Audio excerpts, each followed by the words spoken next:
Your Royal Highness, thanks very much for being here this morning. Good morning, Maria. Good to be back with you. What do you expect will be this severe response that Iran is threatening? Well, first of all, Maria, let's understand one thing. The regime is very weak and vulnerable day by day, and a lot of what it's done lately is mostly to satisfy its base for purposes of domestic consumption.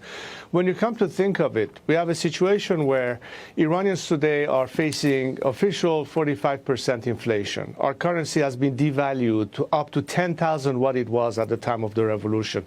People are standing in lines for food and for fuel. Meanwhile, the regime has spent billions of dollars on a so-called missile arsenals, and all of it has gone to waste. And people are asking, why are we doing this? Why is Iran today selling cheap oil to China and the people are still starving? So these are all games to detract attention from what the focus should be on, which is the people of Iran itself. And of course, the regime is trying to avoid that. It's all part of the same tactic of deflecting attention while maintaining repression at home and still continuing their aggression abroad. What do you believe will be the catalyst that is needed, if not this? Because, look, we've talked before. Women stood up. They rose up after the murder of a wonderful young woman. And look where we are. They're still facing this incredible pushback and domination from the regime. So is there a catalyst that you see that is needed to encourage the people of Iran to stand up, to begin a countrywide demand for regime change? Well, the demand is already there, but how do we get to that point? I think there are three basic and important components. The element of pressure from within can ultimately be a nationwide labor strikes, which brings paralysis to the system. And it's the least costly way to the nation to do that, provided that they have adequate support. This is where the foreign component comes in. If there is a direct policy of maximum support to the people in various ways, it could be internet access, it could be funding labor strikes, and so on and so forth, that will create the impetus. But most importantly, when the strong message of leadership emanates from the outside world, it sends also a very strong message to elements that want out, that want to defect, that want to peel away from the regime. They need to have hope that beyond this regime, it's going to be a stable scenario. We're not talking about crisis. We're not talking about anarchy. And domestic leadership is important also. And the role that I'm trying to play in all of this is to provide that kind of interim leadership within a constitutional process that will let the Iranian people finally decide what they want. We need to work with leaders around the world, with leaders within Iran, to bring about this alternative in a concrete way. And when this alternative becomes more concrete for the nation, then they will be more comfortable in committing ultimately to an uprising and finally putting an end to this. And I want to call out my friend of 10 years now, Reza, the former Crown Prince of Iran. And I say former, by the way, because we in this room, we don't accept the legitimacy of this regime. We don't accept their revolution, and we don't accept their xenophobia, and we don't accept their vicious anti-Semitism, and we don't accept their designs on the State of Israel today. And so permit me, Your Majesty, the line of the night was regime change needs to happen in that country. And that's something we pray. We pray that the brave people of Iran will soon have a government worthy of them. That's our prayer.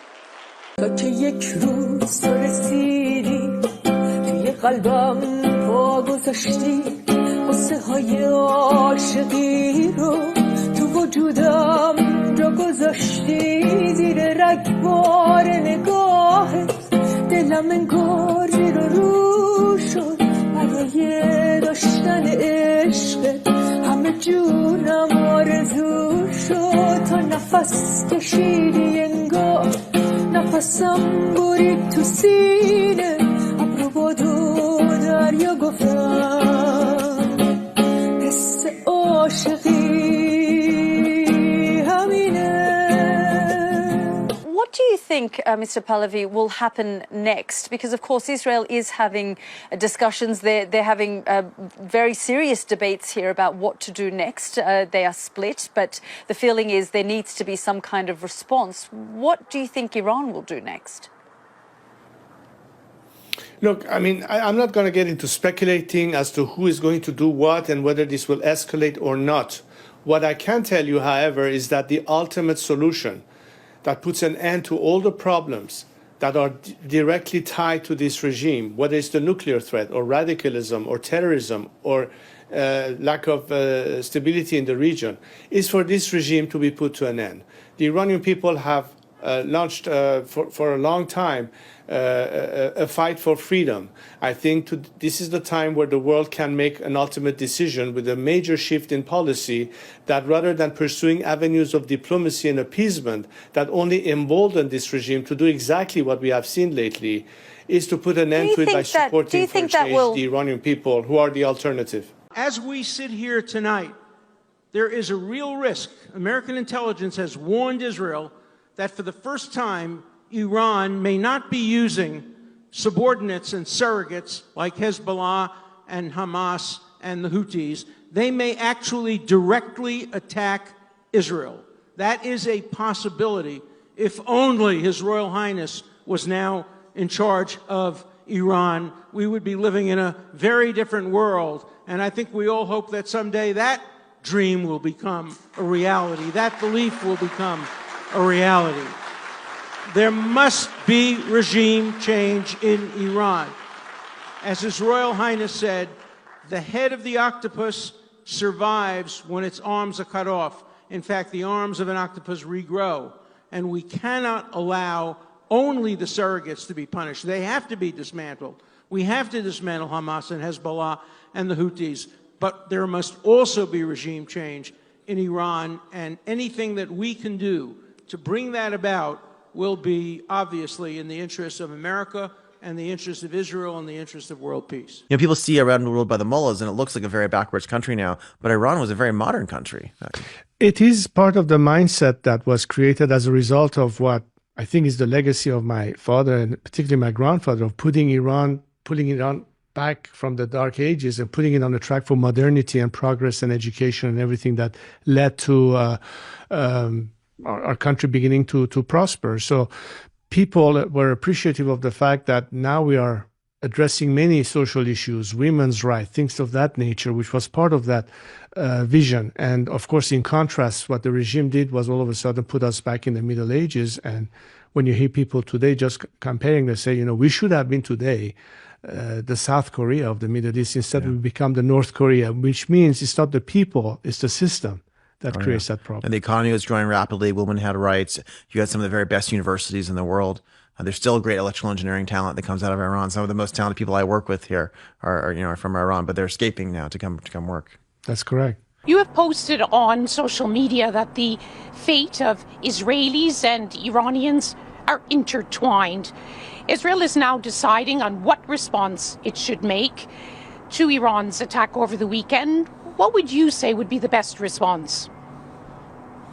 Look, I cannot speculate or decide for the Israeli government what to do or not do. What I can tell you, however, is the reason we are here at this point facing this kind of crisis is a direct result of decades-long flawed policy by the Western world of expecting behavior change by this regime, and at the same time one of appeasement that has actually emboldened the regime. When the regime feels that there's no threat against them or pressure against them, they can sell their oil, which is not going to be spent on the Iranian people, but is going to rather be spent on maintaining and supporting their proxies, whether it's the Houthis or Hezbollah or Hamas. We should not be surprised, therefore, that we have had this kind of conflict occurring. And the solution fundamentally to the problem will be a change of regime in Iran, which is what the Iranian people want. In the meantime, the regime is showing signs of weakness and not strength. The regime that is strong does not start attacking its own women yet again. It does not continue attacking foreign countries. These are all signs of despair by the regime, facing an unsurmountable economic situation at home, and therefore it's trying to deflect attention for the world, and at the same time sort of addressing its core base that they're doing something. The rest is just pure rhetoric as far as I'm concerned. کلام آخر، این رژیم تاریخ مصرفش تموم شد. این مهمترین فصله.